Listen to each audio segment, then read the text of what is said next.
Hi hello నమస్తే, నేను Krishnanjaneyulu. YSR Congress party 2019 ఎన్నికల్లో అనూహ్యంగా 151 సీట్లలో గెలిచింది. ఆ తర్వాత మేము సంక్షేమ పథకాలను బాగా అమలు చేస్తున్నాం, మాకు 175కి 175 వస్తాయని జగన్మోహన్ రెడ్డి చాలా ఆశతో సిద్ధం సభలు వ్యవహారం ఇవన్నీ కూడా చేశాడు.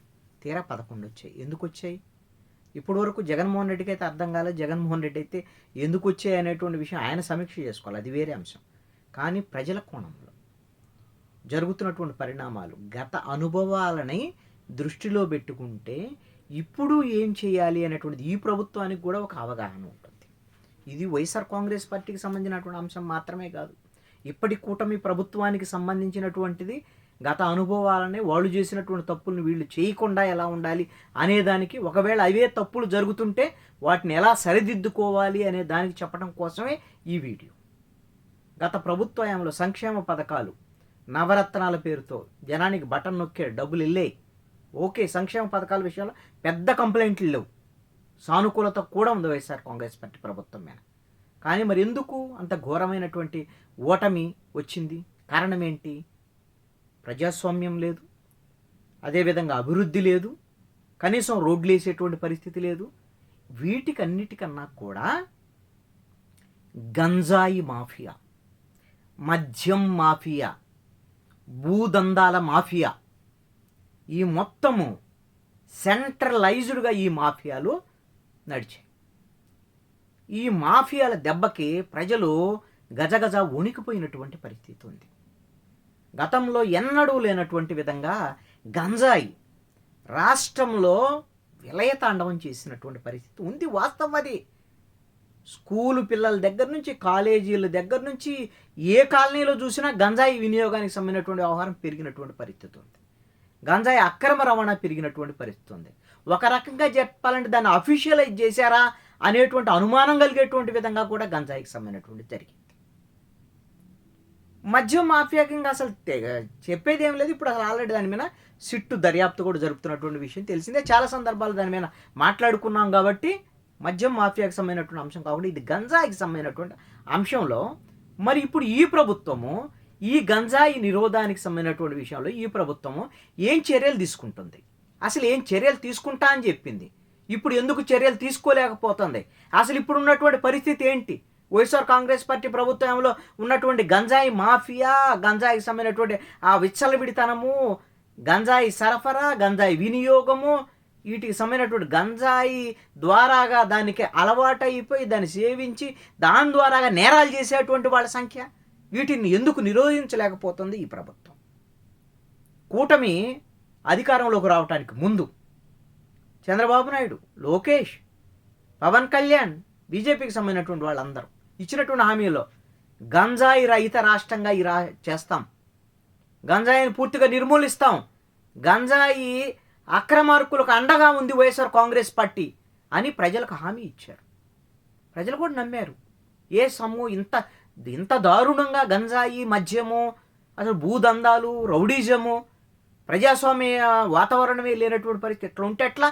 ఖచ్చితంగా ఓడించాల్సింది వైఎస్ఆర్ కాంగ్రెస్ పార్టీ అని ప్రజలందరూ నిర్ణయించుకున్నారు కాబట్టి 150 నుంచి 11కు పడిపోయింది. ప్రతిపక్ష హోదా కూడా రాలేదు వైఎస్ఆర్ కాంగ్రెస్ పార్టీ.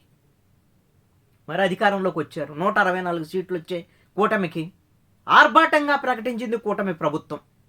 హోంమంత్రి అనిత చాలా సందర్భాల్లో చెప్పారు, ముఖ్యమంత్రి చంద్రబాబు నాయుడు కూడా చెప్పారు చాలా సందర్భాల్లో, 100 రోజుల్లో గంజాయి నిర్మూలనకు ఆంధ్రప్రదేశ్లో చర్యలు తీసుకుంటామని ఆర్భాటంగా ప్రకటించారు.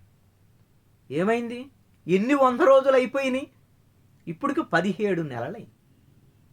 ఎన్ని 100 రోజులు అయిపోయి ఉండొచ్చు? 17 నెలలు, సంవత్సరంన్నర కాలం దాదాపుగా.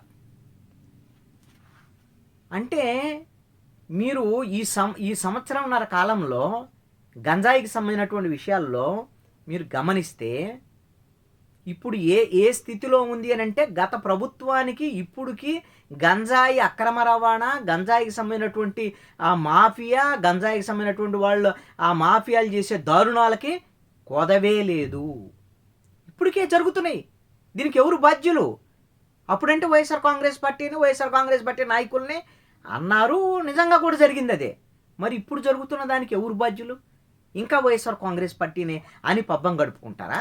ఇప్పుడు ప్రభుత్వంలో ఉన్నటువంటి అధికారంలో ఉన్నటువంటి కూటమి, ఈ ప్రభుత్వము, ఈ పోలీసు శాఖ వీటిని నిరోధించేటువంటి విషయంలో ఎందుకు తాత్సర్యం చేస్తుంది? ఎందుకు చూసి చూడనట్లు వ్యవహరిస్తుంది? ఇది కదా ప్రశ్న. దీనికి సమాధానం కావాల్సింది ఎక్కడి నుంచి? పోలీస్ శాఖ నుంచి, ఆంధ్రప్రదేశ్ ప్రభుత్వం దగ్గర నుంచి. నెల్లూరులో ఈ గంజాయి అక్రమ రవాణాలు, గంజాయి మాఫియాకు వ్యతిరేకంగా పోరాటం చేసి ప్రజల్లో చైతన్యవంతులు చేయాలని ప్రయత్నం చేసినటువంటి సిపిఎం నాయకుడు పెంచలయ్యని గంజాయి మాఫియా వేటాడి వెంటాడి కత్తులు గొడ్డళ్లతో రాడ్లతో దారుణంగా హత్య చేస్తే పోలీసు శాఖ ఏం చేస్తుంది? నిద్రపోతుందా? అంత దారుణమైనటువంటి పరిస్థితులకు తెగబడుతుంటే ఇంత విచ్చలవిడితనం ఉంది అని అంటే ఇక మాకు తిరుగులేదు, ఏమైనా మేము చేసేస్తామనేటువంటి విధంగా గంజాయి మాఫియా రౌడీ మూకలు దారుణాలకు పాల్పడుతుంటే మరి ప్రభుత్వం, పోలీస్ శాఖ అచేతనంగా ఎందుకు నిలబడింది? దీనికి కారణం ఏంటి?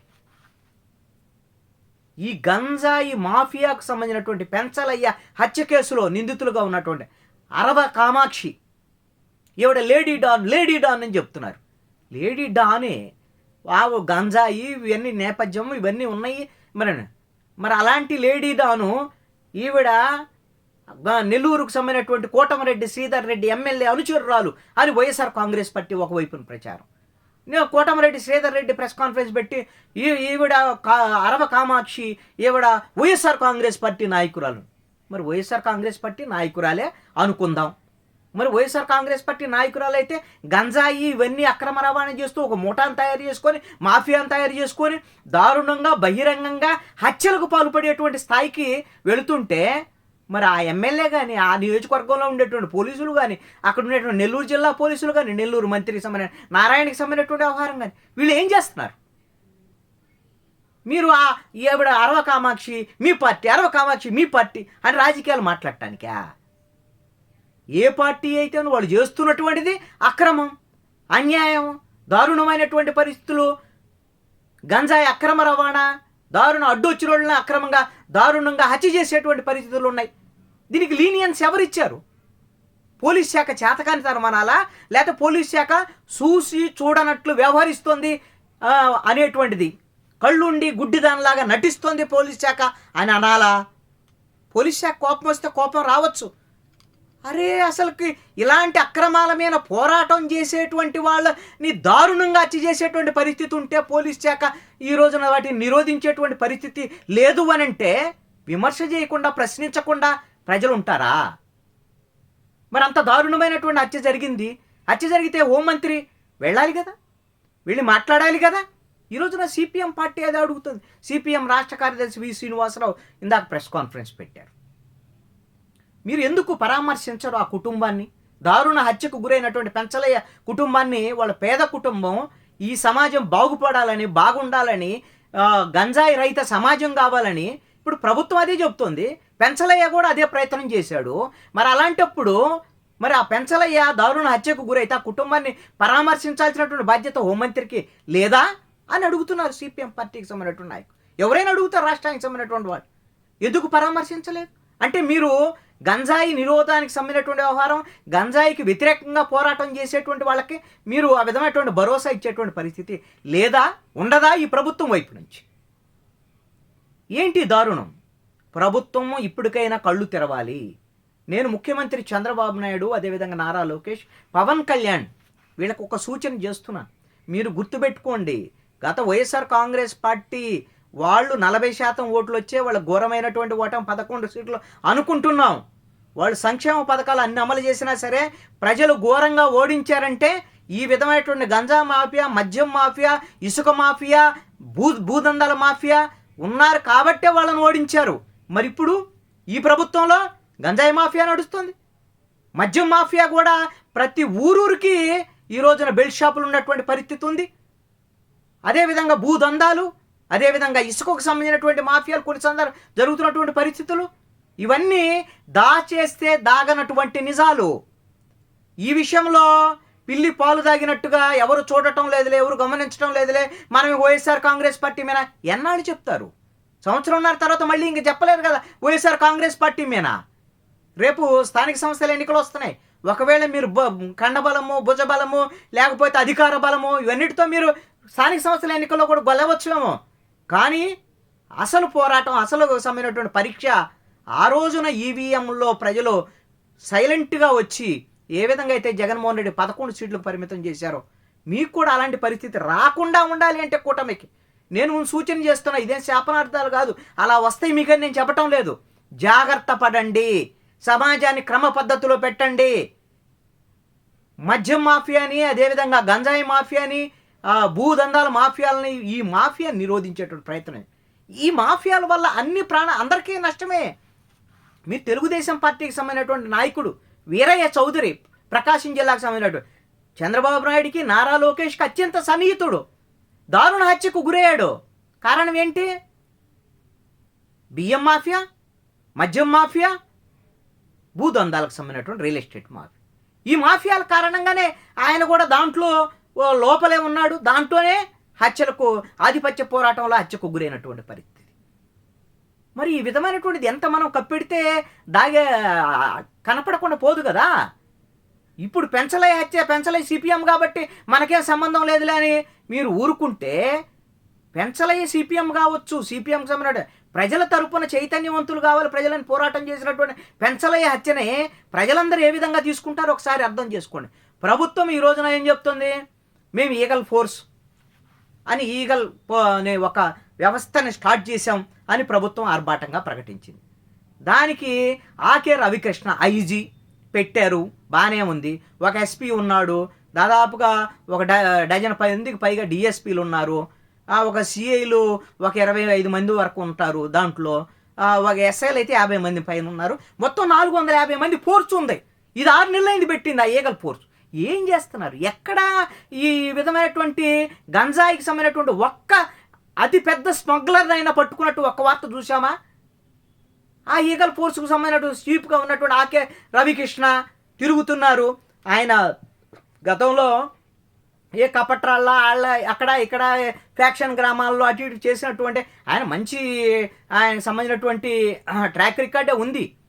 మనం వచ్చిన తర్వాత ఈ విధమైనటువంటి మద్యానికి సంబంధించినటువంటి వ్యవహారం కానీ, గంజాయికి సంబంధించినటువంటి ఈ విధమైన మాఫియా నిరోధంలో వీళ్ళ యొక్క పాత్ర ఏంటి, ఏం చేశారో దాని నిరోధానికి సంబంధించిన చర్యలేంటి, ఇది కదా అడిగేది. స్కూళ్ళల్లోకి వెళ్ళి, కాలేజీల్లోకి వెళ్ళి వీళ్ళు లెక్చర్లు ఇస్తున్నారు. ఆ పని ఎలాగూ చైతన్యవంతులు చేసే ఒక వ్యవస్థను పెట్టవచ్చు, అది ప్రభుత్వం చేస్తుంది ఆ పని. పోలీసులు టాస్క్ ఫోర్స్, దీని బాధ్యత ఏంటి? ఈగల్ ఫోర్స్ బాధ్యత గంజా ఎక్కడ పండిస్తున్నారు, ఏ విధంగా రవాణా అవుతుంది, దాన్ని ఎలా నిరోధించాలి, గంజాయికి సంబంధించినటువంటి వినియోగించేటువంటి వాళ్ళు ఎవరు, వాళ్ళని ఎలా అరెస్టులు చేయాలి, ఇవి కదా చర్యలు తీసుకోవాల్సింది. ఇప్పటి వరకు దానికి సంబంధించినటువంటి చర్యలు ఏవి ఉంటే మీరు ప్రకటించండి బహిరంగంగా. లేకపోతే అసలు ఎందుకు ఈ హత్యలు జరిగేటువంటి పరిస్థితికి వచ్చింది? ఇప్పటికైనా సరే ముఖ్యమంత్రి, అదేవిధంగా డిప్యూటీ సీఎం, అదేవిధంగా నారా లోకేష్, మీరు ఈ విధమైనటువంటి ఈగల్ ఫోర్స్ మీరు స్టార్ట్ చేశారు, దాన్ని సీరియస్గా వర్క్ చేసేటువంటి విధంగా చేయండి. మన పక్కనే ఉన్నటువంటి తెలంగాణ రాష్ట్రం, అక్కడ డ్రగ్స్కు వ్యతిరేకంగా ఒక ఫోర్స్ను ప్రత్యేకంగా పెట్టారు. వాళ్ళు ఢిల్లీకి వెళ్ళి మరి డ్రగ్ పెడ్లర్స్ని మొన్న 150 మందిని ఢిల్లీకి వెళ్ళి పట్టుకొచ్చి ఇక్కడ కేసులు నమోదు చేశారు. ఆ విధంగా కదా మొత్తము డ్రగ్స్కు సంబంధించినటువంటి వినియోగం మీద ఉక్కుపాదం మోపేటువంటి ప్రయత్నం చేస్తున్నారు. అదంతా అయిపోయిందని అన్నాం, ఒక ప్రయత్నం జరుగుతోంది. మరి వాళ్ళని చూసేందా మనం ఆ విధమైనటువంటి యాక్టివిటీ ఉండాలి కదా కనీసం. మరి వాళ్ళని చూసి అదిగో మనం హైడ్రా తరహా మనం కూడా ఇక్కడ పెడుతున్నాం, హైడ్రా ఏమైందో తెలియదు, ప్రకటనలే. అక్కడ అదే తరహాలో డ్రగ్స్కు సంబంధించిన నిరోధం, మనం కూడా ఇక్కడ గంజాయి నిరోధానికి మనం ఈగల్ ఫోర్స్, ఇవన్నీ పేర్లు బాగానే ఉంటున్నాయి, ఏవి చర్యలేవి. ఖచ్చితంగా ఈ విధమైనటువంటి గంజాయి మాఫియా చర్యలను నిరోధించకపోతే ఖచ్చితంగా ఈ ప్రభుత్వానికి రానున్న కాలంలో కనీసం 2029 ఎన్నికల సమయంలో మరింత నష్టం జరిగేటువంటి అవకాశం ఉంటుంది.